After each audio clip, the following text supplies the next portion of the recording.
4월 적정 주가가 네. 한 2,450, 뭐 2,500. 근데 그 밑으로도 일시적으로 갈 수가 있다는 것이죠. 예, 그래서 제가 뭐 계속 그 4월쯤에 한 2,500 안팎 네. 가는데, 네네. 뭐 그게 적정 수준인데, 때로는 주가가 적정 수준 밑으로도 떨어질 수 있으니까 그 네. 밑으로도 갈 수가 있습니다. 네네. 뭐 이럴 때 주식을 적극적으로 살 시기입니다. 네. 이런 말씀을 드리는 거죠. 그래서 제가 작년 하반기부터 계속 좀 주식 비중 줄이십시오. 네, 그렇게 맞습니다. 말씀드렸던 것은 네네. 제가 뭐 여러 가지 경제 지표를 보는데요. 첫 번째로 그 선행지수 순환 변동치라는 걸 보고 있어요. 네네. 이게 앞으로 경기를 예고해 주는 지표인데 네. 이게 그 작년 6월을 고점으로 계속 하락하고 있거든요. 선행지수 순환변동치라는 건 뭔가요? 통계청에서 매월 앞으로 경기를 예상하기 위해서 발표하는 네. 지표거든요. 아. 예, 거기에는 뭐 장단기 금리 네네. 차도 들어있고 재고일 지수도 들어있고 네네네. 물론 코스피도 들어가 있어요. 네네네. 예, 그런데 이게 모든 경제 지표에 선행합니다. 그게 우리 주가하고도 거의 같은 방향으로 움직여요. 사실 네네네. 우리 코스피도 뭐 월말 기준으로 하면 작년 6월 고점으로 해가지고 지속적으로 좀 하락세를 보였고요. 네네. 선행지수 순환변동치도 하락했거든요. 네네. 그래서 선행지수 순환변동치를 예상하면서 앞으로 떨어질 것이다. 예, 그래서 뭐 비중 좀 줄이시는 게 좋을 것 같다. 네. 이런 말씀을 드렸고요. 예, 그 다음에 제가 주가를 볼 때 두 번째 중요하게 보는 지표가 네. 일평균 수출 금액이에요. 네. 예, 일평균 수출 요거는 금액하고 하루 단위로 나오나요? 예, 하루 단위로 나오는데요. 네. 그런데 일평균 수출 금액하고 우리 코스피하고 상관계수가 2000년 이후로 분석해보면 0.84나 돼요. 거의 1이네요. 1에 거의 1에 가깝네요. 가깝죠. 네. 예. 그런데 작년에 수출이 많이 증가했지만 코스피가 제가 평가해 보니까 작년 6월 무렵에는 네. 일평균 수출 금액에 비해서 코스피가 한 40% 정도 앞서갔어요.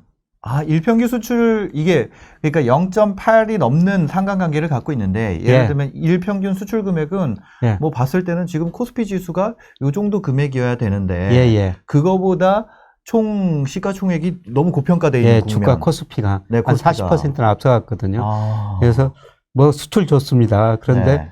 그걸 주가가 너무 빠르게 반응하고 있습니다. 네. 네, 그래서 한 40% 앞서가고 있기 때문에 주가가 조정을 거칠 것입니다.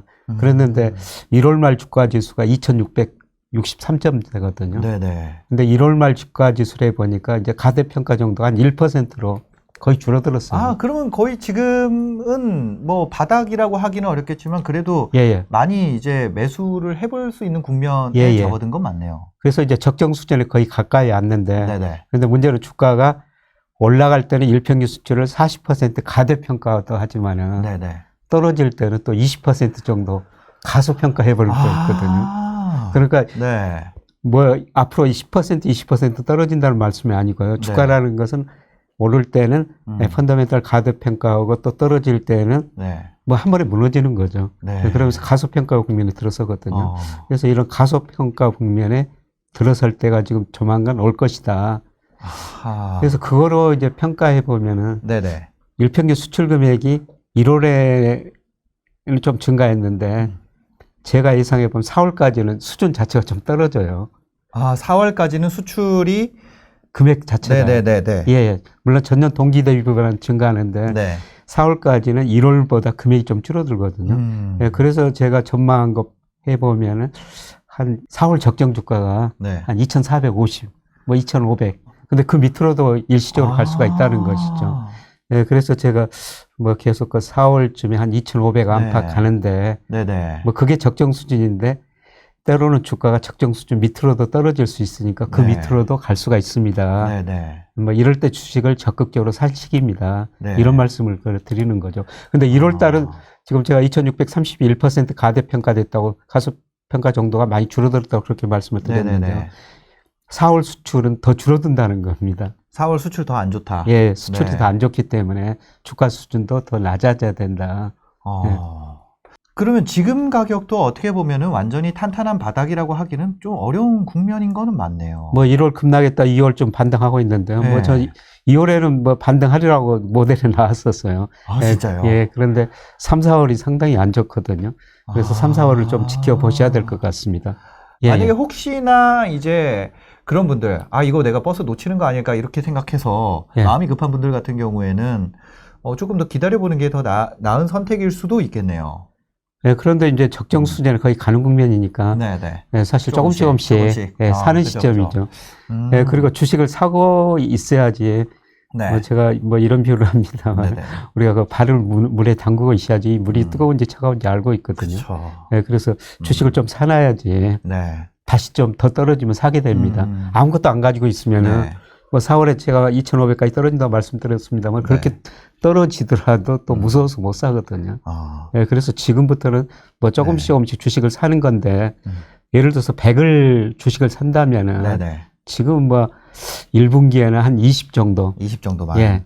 예, 그 다음에 2분기 가가지고 네. 많이 사고 또 3분기 가가지고 조금 더 남은 거 사서 네. 운영하시는 게 좋을 것 같은데. 근데 사실 3분기에도 얘기하신 대로 일평균 수출 금액이 더 낮아지거나 예. 아니면 수출이 조금 더 악화될 확률이 있다면 그때 가서는 조금 조정을 해야 되는 거 아니게 되는 건가요? 지금 그러니까요. 그때 상황은 지금 4월 이후의 시계는 안 나와 있는 상황인가요? 아니요, 나와 있어요. 아니, 제 모델상으로요.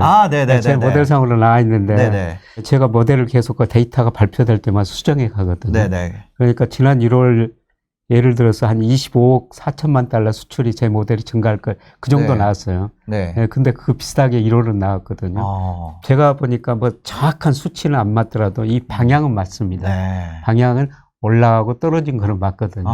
네, 그런데 4월을 저점으로 5월부터는 수출 금액이, 일평균 수출 금액이 다소 올라가요.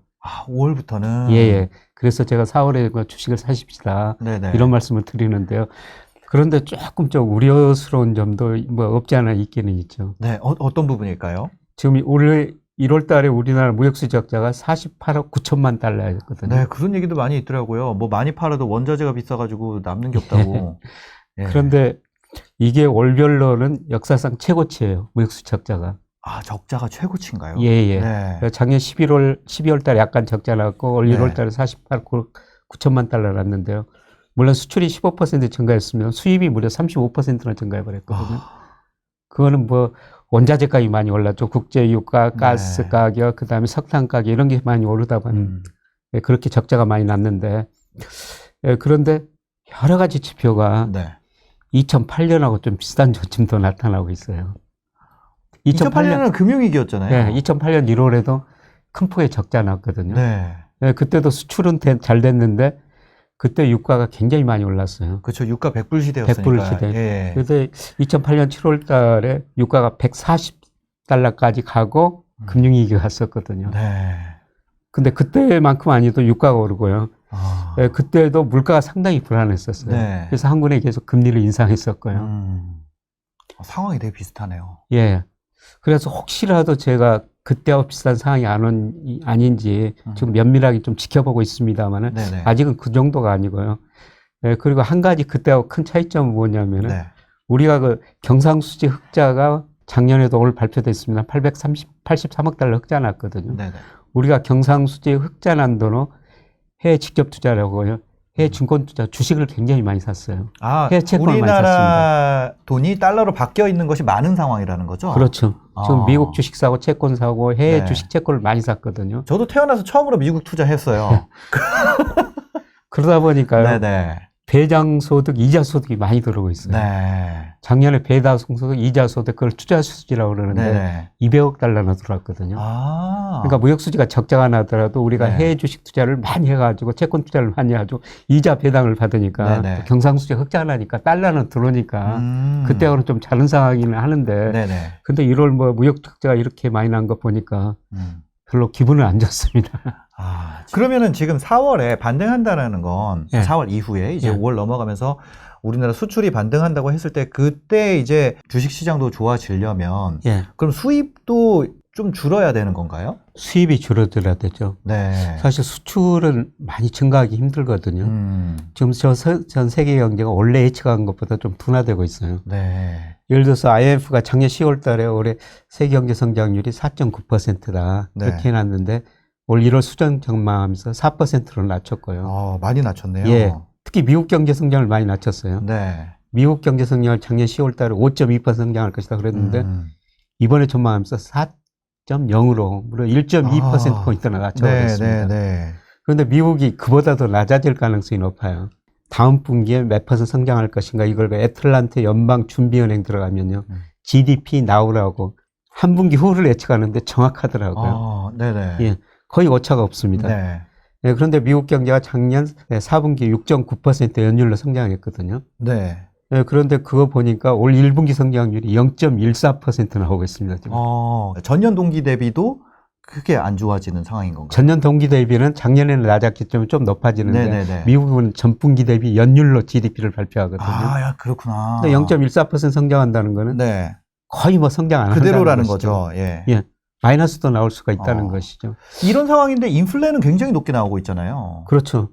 이번 주말에 1월 소비자 물가가 발표되는데 컨센서스 보니까 한 7.2에서 7.3 정도 되거든요. 미국에서. 예.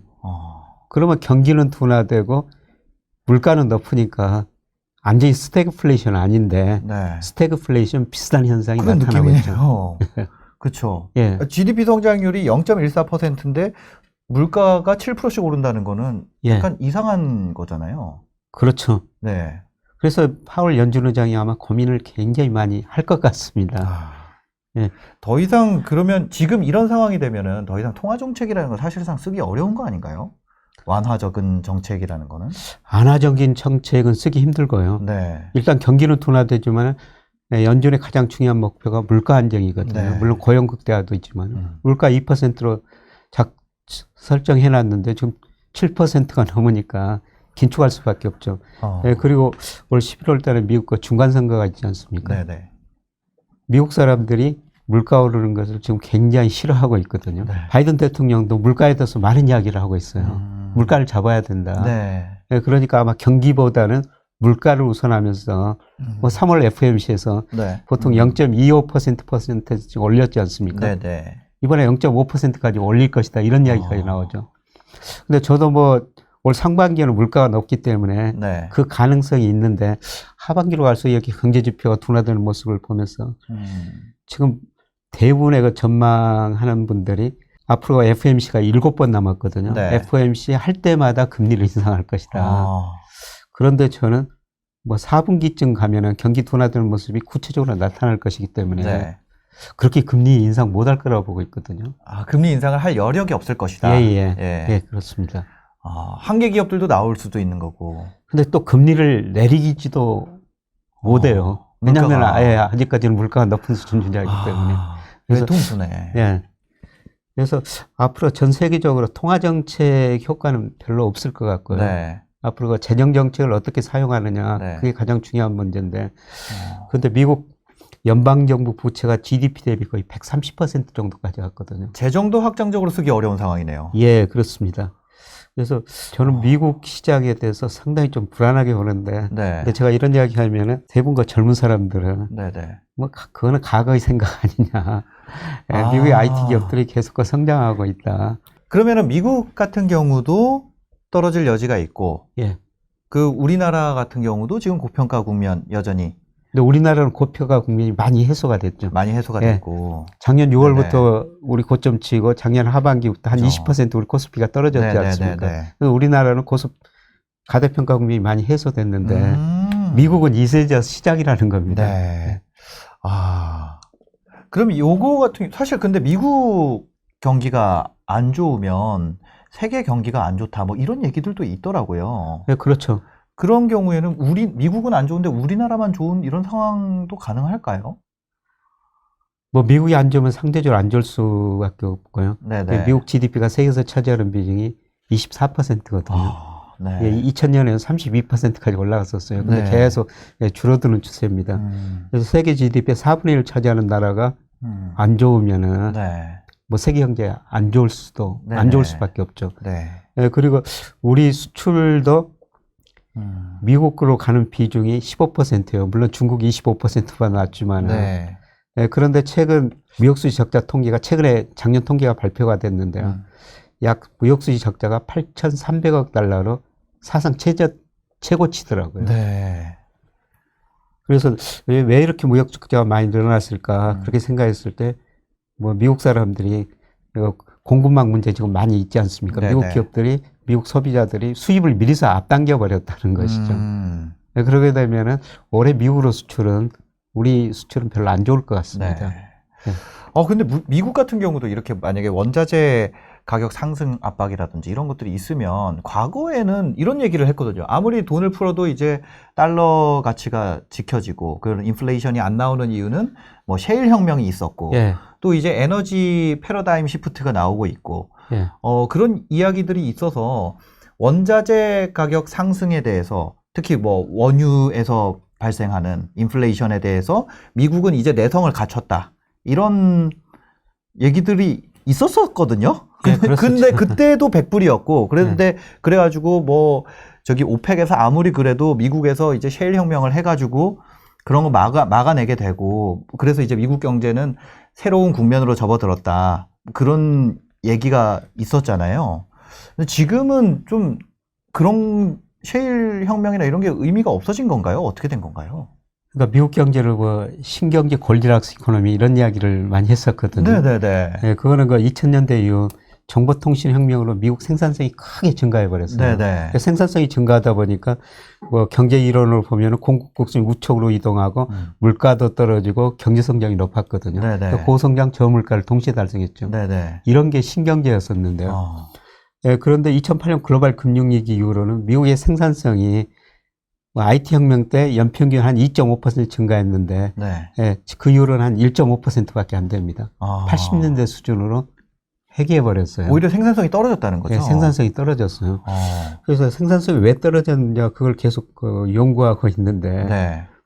오늘 아침에 제가 어떤 한 세미나 갔는데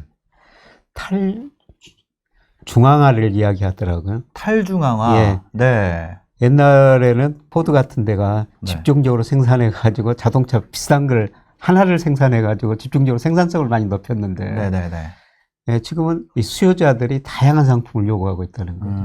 예를 들어서 우리나라에서 대표적인 맥주 회사 있지 않습니까? 네. 그 하나만 주로 마셨는데 그러면 그 맥주 하나를 생산하기 위해서는 뭐 여러 가지 규모 경제가 있기 때문에 싸게 생산할 수가 있거든요. 네네. 근데 사람들이 그 하나의 맥주를 마시지 않고 자기가 생산하든지 다양한 맥주가 지금 나오고 있지 않습니까? 그쵸, 그쵸. 그러다 보니까 생산 비용이 올라간다는 것이죠. 생산성은 떨어진다는 것이죠. 다양화가 되면서. 다양화가 되면서요. 네. 그러니까 하나의 상품을 생산하면은 하나의 상품을 생산하니까 그 규모 경제 때문에 생산 비용이 낮아질 수가 있어요. 네. 네, 그런데 수요자가 다양한 욕구에 맞추다 보니까 거기에 맞게 생산하려면은 생산 비용이 올라가야 된다는 거죠. 그래서 생산성은 떨어지고 비용은 네. 올라가고 최근에 이런 모습이 나타나고 있거든요. 네네. 네, 그리고 미국 경제를 좀 불안하게 보는 거는 미국 정부가 이번 글로벌 금융위기를 겪으면서 정말 돈을 많이 풀었어요. 네. 예를 들어 작년 3월 달에도 가계한테 $1,400 정도 줬지 않습니까? 네네네. 그러다 보니까 미국 소비는 됐어요. 소비는 됐는데 미국 사람들이 그 돈 가지고 엄청나게 수입을 했거든요. 네. 바이 아메리칸 미국에서 생산하고 미국에서 소비하자 그러는데 월마트에 진열된 상품의 절반 이상이 중국산이라는데 네. 미국 수입이 늘어나는 거는 아직도 미국이 중국처럼 그렇게 물건을 싸게 생산할 수가 없다는 것이죠. 네. 그러다 보니까 미국의 대부채가 너무 많이 늘어나고 있거든요. 그러니까 정부 부채가 지금 GDP 대비 130% 근접했고요. 네. 지금 미국의 대순부채가 한 16조 달러를 약간 넘어섰어요. GDP 대비 69% 정도 되거든요. 네네네. 사실 다른 나라가 이게 대부채가 이렇게 많으면은 그 나라 뭐 외환위기 가야 되죠. 근데 미국은 기축통화라 네. 견디고 있는 거거든요. 네. 그런데 그 대부채 그 다음에 대내 부채가 늘어났다고 2011년에 S&P가 미국 국가신용등을 한 단계 떨어뜨렸었어요. 그때 우리 뭐 주가도 2011년 8월 달에 거의 20% 떨어지고 그랬었는데요. 근데 그때보다도 대내 부채가 훨씬 더 심각하다는 거죠. 그래서 그 글로벌 전 세계 중앙은행이 외환을 보유하고 있거든요. 네. 근데 외환 보유 비중 보면 달러 비중이 계속 줄어들고 있어요. 그래서 2000년에 뭐 전체 중앙은행의 외환 보유 비중 중 71%가 미 달러였는데요. 네. 작년 3분기 통계까지 IMF가 발표됐는데 59%로 줄어들었습니다. 많이 줄었네요. 이게 저는 뭐 앞으로 한 5년 후에 50% 이하로 줄어들 거라는 겁니다. 그만큼 달러에 대한 신뢰가 줄어들고 있다. 미국 경제에 대한 신뢰가 줄어들고 있다. 네.